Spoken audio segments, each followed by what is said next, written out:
시청자 여러분 안녕하십니까. 8월 20일 이제 밤인데요. 전욱현의 안보정론 시작하겠습니다. 지금 제가 말씀드릴 내용은 바로 김정은이의 체제 안전도, 그리고 김정은이의 건강, 신변 이상설, 이런 거와 관련된 얘기인데요. 오늘 국정원에서 국회 정보위에 보고를 한 내용입니다. 매우 중요한 뉴스이고, 지난 4월 김정은이의 건강 이상설이 나온 이후에 이 관계 당국으로부터 나와 있는, 즉 김정은이의 건강 이상설을 저는 뒷받침하는 정보가 오늘 나왔다. 물론 오늘 국회 정보위에서 이 밝힌 내용을 가지고 브리핑을 한 하태경 미래통합당의 간사, 그 다음에 김병기 민주당 간사는 이런 건강 이상설과는 전혀 관계가 없다, 이렇게 딱 잘라서 부인을 했어요. 그렇지만은 강한 부인은 사실상의 긍정이다, 또 이렇게 또 해석도 되잖아요.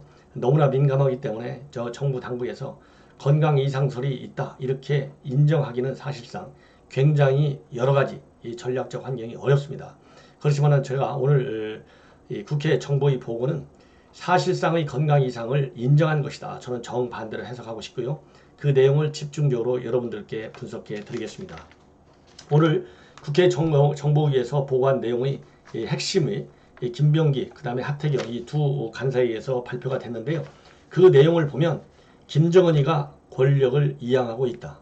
권력을 이양하고 있는데 그 이양된 권력의 대부분은 사실상 김여정이가 행사하고 있다. 그래서 김여정이가 실질적으로 제2인자 역할을 하고 있다. 그렇지만 이러한 권력 이양이 꼭 김여정한테 독점된 것은 아니고 각 부분별로 나눠서 지금 역할을 맡겨놓고 있는데요. 이 전반적인 국정 전반 역할은 김여정이가 지금 행사하고 있다는 겁니다. 그래서 각 기관이 일단 김정은한테 직접 보고하기 전에 김여정이한테 먼저를 보고하면 김여정이가 그걸 모아서 김정은이한테 보고를 한다. 그래서 김정은이한테 지시를 받으면 김정은이가 직접 예하 기관에 지시하지 않고 김여정이한테 지시하는데요. 그 지시받은 내용을 김여정이가 다시 각 기관에 이제 하달한다, 이런 의미에서 실질적인 제2인자 역할을 하지만 이러한 김여정의 역할이 그렇다고 해서 후계자가 정해진 것은 아니다. 여전히 절대 권력은 김정은이가 행사하고 있다. 이것이 가장 중요한 오늘 간사들의 대외 언론에 대한 브리핑 내용입니다. 두 번째로는 그래서 이 김여정이가 이 전반을 관장하면서도 특별히 대남 담당을 하고 있다. 그러면 이제 또 역할 분담, 경제 부분에서는 박봉주 당 부위원장이죠. 그 다음에 김덕훈, 이번에 새로 임명된 내각 총리입니다. 그래서 경제는 박봉주와 김덕훈이가 하고요. 그 다음에 군사 부분에 관해서는 최부일 인민보안상을 지금 맡고 있는 사람인데요. 최근에 군정지도부라고 하는 것이 새롭게 신설됐다고 합니다. 이 군정지도부가 지난 12월 말에 있었던 당 전원회의에서 결정된 것으로 보이는데요. 이 군정지도부는 사실상 군 하면 총참모부 안에 총정치국이 제일 센 기관이잖아요. 그런데 군정지도부가 총정치국을 지도하는 새로운 기관이에요. 그러니까 사실상 옥상옥의 조직을 새롭게 만들어서 이 군사 문제는 최부일 군지도부장과 지도부장하고 이병철, 그야말로 김정은이의 핵미사일 이 작품을 만든 사람이 바로 리병철인데, 이번에 리병철이가 중앙의 부위원장까지 지금 승진해 있잖아요. 그래서 이렇게 지금 5명한테 권한이 분산이 돼서 국정을 운영해 나가고 있다, 이렇게 밝혔습니다. 예를 들자면 역할이 그렇게 지금 나눠져 있다는 얘기예요. 그러면서 절대로 절대 권력은 김정은이가 여전히 장악하고 있고 후계 통치 체제를 구축한 것은 아니다. 왜냐하면 김여정이가 사실상 제2인자지만 후계자로 지정된 것은 아니다, 이렇게 밝히고 있어요. 자, 그렇다고 한다면 그러면서 이제 이러한 권한을 조금씩 김여정이한테 물려주고 있다. 그리고 이 국정 전반에 관여하는 것은 맞지만 김여정이가 만기 칠람하는 것은 아니다. 그리고 또 이 집단 지도체제는 더더욱이 아니다. 그냥 김정은이가 지금 살아서 이 권력을 행사하고 있는데 그 권한을 아까 말씀드린 대로 이 군사부부는 최부일과 리병철, 경제는 박봉주와 김덕훈, 그 다음에 대남 대민은 김여정한테 역할을 분산, 즉 권한을 분산시키고 있다. 이렇게 지금 발표했어요. 자, 이걸 보면은 굉장히 지금 국정원의 오늘 보고 내용이 여러 가지 의미를 띠는데, 첫째로는 그러면서 이 의미를 띠는데요. 제일 중요한 것은 우선 현 정부의 대북 정책과 전략으로 보면 김정은이의 정치적 지위와 상징성에 조금이라도 지장이 되는 말과 행동은 현 문재인 정부는 절대 안 합니다. 금기어예요, 금기어. 왜 그런 줄 아십니까? 지금 1년 한 6개월 남아 있는데 이 기간에 어떻게든지 김정은이와 회담을 추가적으로 해서, 그리고 또 트럼프로 하여금 김정은이와 회담을 하도록 해가지고 결국 한반도 문제, 이 진정한 평화를 원하는 이런 정권이다. 그래서 이렇게 끊임없이 남북 정상회담을 한 정권 받느냐, 이런 것을 이 대외적으로 홍보를 통해서 내년 그 후년 이 중대한 선거 2개를 앞두고 반드시 이것을 성취해내야 돼요. 그래서 박지원 원장이 부임한 거 아니겠어요? 남북 정상회담 엮으라고. 제가 보기에는 지상 과제가 현 정권에는 김정은과의 정상회담인데, 이런 정상회담을 추진하는 이 현 정권이 김정은이가 지금 건강에 이상이 있다 이런 얘기 할 수가 있겠습니까? 절대 못한다. 그렇지만 저는 김정은이의 건강에 이상이 있다 이렇게 봅니다. 사실 김정은이의 건강이 이상이 있다는 것을 국정원에서 오늘 밝혀준 거나 마찬가지예요. 어떤 점에서 그러느냐, 왜 이렇게 김정은이가 이 권한을 이양하고 있느냐, 그 이유로 국정원이 오늘 지적한 사항이 2가지예요. 하나는 통치 스트레스가 너무 크다는 겁니다. 통치 스트레스가 너무 크다. 왜냐하면 지난 5년간, 9년간 김정은이가 쭉 집권을 하다 보니까 통치 스트레스를 지금 많이 받고 있다 이렇게 밝히고 있어요. 그래서 통치 스트레스를 덜기 위한 것이 첫 번째 원인이다. 통치 스트레스 경감. 왜냐하면 9년 동안 통치를 하면 스트레스가 너무나 많이 높아졌다는 거예요. 그리고 2번째 이유는 뭐냐면 정책 실패 시 김 위원장의 리스크가 너무 크다는 차원에서 책임 회피를 위한 것이다. 이렇게 2가지로 분석했어요. 그러면 저도 국정원에서 30년간 분석하고 이런 정보의 보고서를 제가 한두 번 쓴 사람이 아닌데, 이 국정원의 보고가 나오기까지는 내부에서 아마 상당한 수준의 검토를 거쳐서 나왔을 거라고 봐요. 그래서 이 많은 은유적 표현도 또 이 워딩도 나왔다고 봅니다. 왜? 그만큼 남북관계는 지금 살얼음을 걷는 관계고, 김정은이가 현 문재인 정권과는 대화를 하지 않겠다고 일단 외형적으로 지금 선포하는 상황 아니겠습니까? 이거를 말하자면 타파해서 김정은과 대화를 추진하는 것이 역설적으로 현 정권의 국정 제1 목표예요. 지금 그래서 서훈이가 안보실장을 갖고 있고 박정원이가 지금 원장을 하고 있는 거 아니겠어요?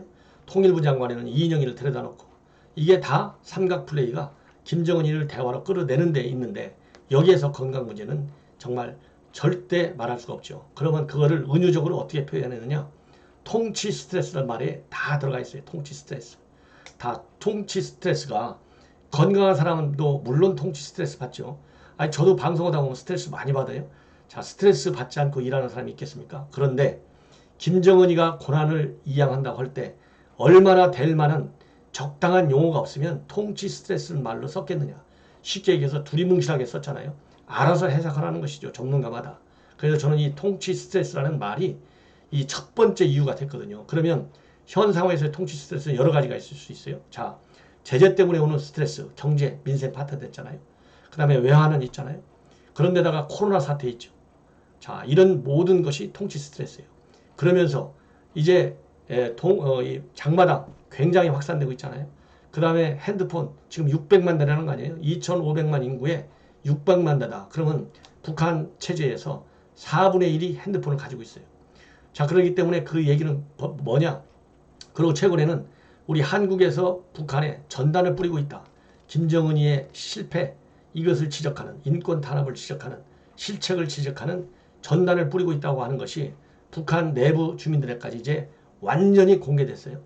완전히. 왜냐하면 대남 적대의식을 고취시켜서 체제 결속도를 높이는 데 써먹으려고 대남 전단이 북한에 전단이 넘어온다. 이것을 알렸는데 거꾸로 오히려 이것이 체제 불만 요인을 저는 촉발시켰다. 저는 그렇게 봅니다. 그렇기 때문에 그런 데서 오는 또 이 통치 스트레스도 있어요. 그 다음에 그러면 건강한 이 지도자가 더군다나 북한과 같은 우상화 체제로 지금 3대 세습이 지금 내려오고 있잖아요. 그런데 그런 정권이 특성을 가지고 있는데 국정원이라는 데서 저는 그래서 이게 박지원 원장이 가서 오늘 첫 보고인데요. 이거 정보 비전문가 원장이 맞다. 예, 저는 그렇게 봅니다. 굉장히 서툴러요. 이 워딩도. 그래서 만약 이 통치 스트레스는 말에 그래서 정상적인 지도자가 느끼는 통치 스트레스다. 그러면 설령 통치 스트레스가 원인이 됐다 하더라도 그것을 제1번의 이렇게 권한 이양으로 뽑는 것은 정보 분석에 있어서 이건 아마추어적 성격을 나타낸 것이다. 저는 그렇게 봅니다. 예, 그래서 이 통치 스트레스는 바로 뭐냐? 지금 얘기한 대로 뭐 정치, 경제, 사회 이런 군사적인 측면에서의 어떤 통치 스트레스가 아니고 그 이면에 가장 중요한 것이 건강이라는 거예요. 건강에 심대한 굉장히 큰 이상이 있기 때문에 거기서 나오는 스트레스. 왜? 지금 3대 세습체제를 했기 때문에 60년, 70년, 지금 70세, 80세까지 살아가지고 지금 이 3대 세습체를 완전히 안착시킨 다음에 김정은이 아들한테 넘겨줘야만이 이제 4대 세습에 들어가는데 지금 건강 때문에 오늘 내일 아무도 알 수 없는 상황이라 이 말이에요. 한 달 후가 될지 1년 후가 될지 2년 후가 될지 일주일 후가 될지 아무도 몰라요. 그래서 이 건강 문제가 지금 갑자기 지난 4월 중순부터 튀쳐나왔지 않습니까? 예. 예, 그러다 보니까 이 건강이 급속히 지금 악화되고 있고 지금 설령 더 이상 악화는 안 되더라도 현재의 상태에서 왕성한 이 정치활동, 이 지도자로서 여러 활동을 하는 데는 굉장히 부담이 된다. 그래서 이 스트레스라고 하는 것은 건강 이상에서 오는 스트레스가 바로 통치 스트레스 말로 둔감해서 두리뭉실하게 나와 있다. 예. 이걸로 볼 때 사실상의 건강 이상이 상당히 심각한 상황이 있다. 이렇게 저는 말씀을 드리고 싶고 그 다음에 두 번째 정책 실패 시 김 부위원장의 리스크가 너무 크다는 차원에서 책임 회피를 위한 것이다. 이 얘기는 바로 뭐냐? 체제 불만 요인이 굉장히 지금 확산되고 있다. 그래서 이 체제 봉기, 체제 안전도를 안전도를 흔드는 이 체제 위험 요인이 굉장히 커져가고 있다는 거예요. 이 얘기는 앞에서 말씀드린 대로 특히 제재에서 오는 그리고 코로나 사태에서 오는 그러한 영향이 굉장히 커서 민생 경제가 지금 파탄이 되고 있다. 이러니까 19일 날 당 전원회의가 열렸잖아요. 여기 회의가 열려서 어떤 결정을 했어요? 차기 8차 당 대표자 회의를 열어가지고 다 차기 5개년 경제 개발 경제 이 발전 전략을 새롭게 제시하겠다. 이렇게 얘기했지 않습니까? 자, 그러면 새로운 경제 그야말로 지금 김정은이가 금년까지 이 목표를 설정해 놓고 있던 이 경제 발전 5개년 계획 사실상 실패한 것을 인정한 거잖아요. 그 정도로 지금 경제가 완전히 붕괴되고 있는 상태예요. 제가 누차 말씀드렸지 않습니까? 마이너스 5%에서 마이너스 8%까지. 이렇게 이 경제 실패를 인정한 것은 93년도에 김일성 주석이 3차 7개년 전략 실패를 인정한 이후 처음 있는 일이에요. 그러니까 거의 27년 만에 처음 있을 정도로 경제가 완전히 붕괴되고 있어요. 그래서 제가 말씀드렸잖아요. 그제 이럴 때 지원해 주는 게 목표가 아니고 국제사회와 함께 손발을 맞춰서 최고의 압박 전략으로 일관해야 된다. 그래야만이 김정은 정권 레짐 체인지가 가능해서 핵 미사일을 없애고 인권을 존중할 수 있는 체제 전환을 도모할 수 있는 굉장히 중요한 모멘텀에 와 있다. 그래서 문재인 정부는 북한을 어떻게 하면 지워질 것이냐. 그래서 남북 정상회담을 또 4번 5번 할 것이냐. 여기에 목표를 둘 것이 아니라 이런 위기 국면에서 체제 전환을 위한 공격적인 정보 공작도 하고 공격적인 외교 전략, 대북 전략을 세우는 것이 맞다. 그러기 위해서 한미동맹을 강화하고 한미일 삼각 안보협력 체제를 강화해야 되겠다. 이것이 저의 지론인데 바로 이런 오늘 이 국정원이 발표한 내용을 보면 정말 북한 체제 리스크가 크다는 얘기는요. 체제 붕괴 요인이 커져가고 있다는 거예요. 즉 급변 사태로 치달을 가능성이 있기 때문에 급변 사태로 갔을 경우에는 김정은이 혼자서 이 체제를 위기를 극복하기는 굉장히 어려워요. 왜? 우선 민생이 파탄됐는데 나만 하는 정권이 없잖아요. 러시아, 옛날 구소련 붕괴됐잖아요. 경제 문제 때문에. 동구 공산권 경제 문제 때문에 분배됐어요. 그리고 자유민주주의에 대한 동경 이것이 사회주의 체제에서는 더 이상 막을 수가 없어요. 물리력 가지고. 그렇기 때문에 다 정권이 무너졌잖아요. 그런 것처럼 지금 북한 정권이 무너질 만한 상황으로 굉장히 지금 악화가 되고 있다.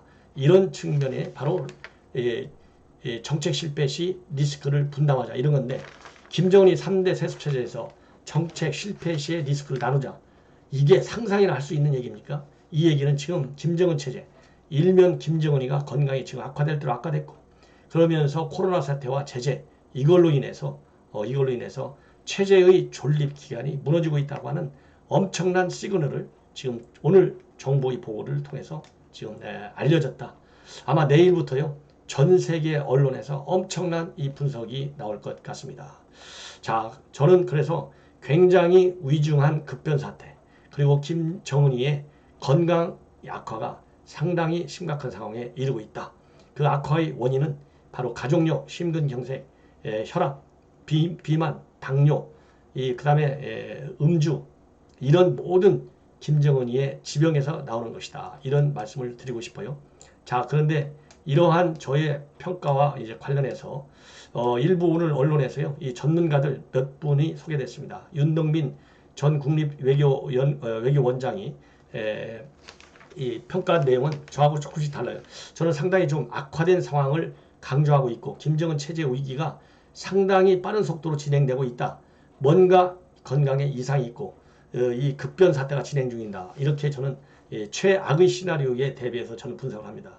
최악의 시나리오에서 대비해서 우리가 안보, 북한과 관련된, 미국과 관련된, 그 다음에 국제사회와 관련된 전략을 추구하는 것만이 대한민국 안보를 지킬 수 있는, 그리고 이런 기회를 가지고 핵과 미사일을 제대로 없앨 수 있는 모멘텀을 만들려고 하면 워스트 시나리오를 대비해서 우리가 대책을 세워야 되지 않습니까?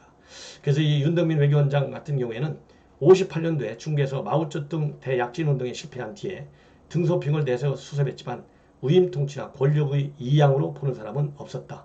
결국 북한은 유일지배 체제이기 때문에 역할과 책임을 분담하는 수준으로 이해하는 것이 좋겠다. 이렇게 지금 상당히 좀 국정원 보고를 그대로 믿고 있어요. 그 다음에 유호열 고려대 교수도 마찬가지입니다. 97년도에 북한이 헌법을 개정하면서 주석제를 폐지하고 정무원을 내각으로 격상하면서 내각의 행정 및 경제 역할을 나눠준 바 있는데, 그 당시보다도 광범위하고 포괄적으로 역할과 책임을 부여한 수준으로 본다. 이렇게 지금 해석을 하고 있어요. 그러면서 내년 1월 달에 새로운 경제발전 5개정을 제시할 8차 당 대회를 앞두고 위기관리에 나선 것인 것 같다. 이렇게 보고 있습니다. 그런데 저는 이렇게 점잖게 해석은 안 하고요. 대단히 미안하지만 지금 상당히 상황이 악화되고 있다. 여기에 저는 중점을 두고 있고, 건강 이상의 확실한 근거가 오늘 국정원의 정보 보고에 있다. 저는 이런 말씀을 드리고 싶고, 앞으로 이제 김정은이 건강 문제, 그 다음에 체제의 취약성 문제, 그 다음에 김여정의 후계자 문제가 이제 본격적으로 또 전문가들 사이에서 분석이 나올 것 같은데요. 여러분들의 후속 보도 내용, 국내외 전문가들 제가 여러분께 함께 소개시켜 드리도록 하겠습니다. 일단 오늘 보도를 보면 김여정이가 여자이기 때문에 후계자가 될 수 없다. 절대 집단치대로 갈 가능성이 오히려 더 크거나, 아니면 나이가 어리지만 김정은이 아들한테 갈 수 있겠다. 이런 전문가들의 평가가 나왔는데요. 이 김여정한테 사실상 이익자로 이렇게 역할을 하도록 한 것만 보더라도 제가 말씀드린 대로 여성임에도 불구하고 김여정이가 사실상의 후계자가 될 가능성이 상당히 커져가고 있는 상황이다. 이런 말씀을 드리면서 일단 1차적인 분석을 해드리고, 추가적인 분석은 또 내일 계속해서 이제 김정은이 관계로 넘어가도록 하겠습니다. 시청자 여러분들께서 제가 그동안에 쭉 김정은 건강 관련 보도를 해드렸는데, 전반적인 흐름은 제가 지금까지 여러 차례 보도한 것과 맥락을 같이 하고 있고요. 제가 최근에 김정은의 여러 가지 큰 회의를 주재한 것만 보더라도 건강에 뭔가는 분명히 이상해서 통치가 제대로 되지 않고 있는 상황이다 라고 하는 것이 저의 결론이었는데, 오늘 국정원 보고를 보더라도 제가 지금까지 평가한 내용과 맥락은 같이 한다. 단순한 역할 분담과 권한 이양은 아니다. 지금 북한의 비상조치 상황에 처해 있다. 이걸로 제가 오늘 결론을 내리겠습니다. 시청자 여러분, 본 방송 주변 분들께 SNS를 통해서 많이 전파해 주시고요.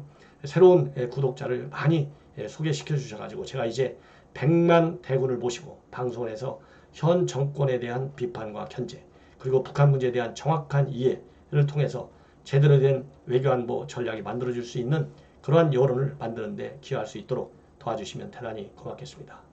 감사합니다.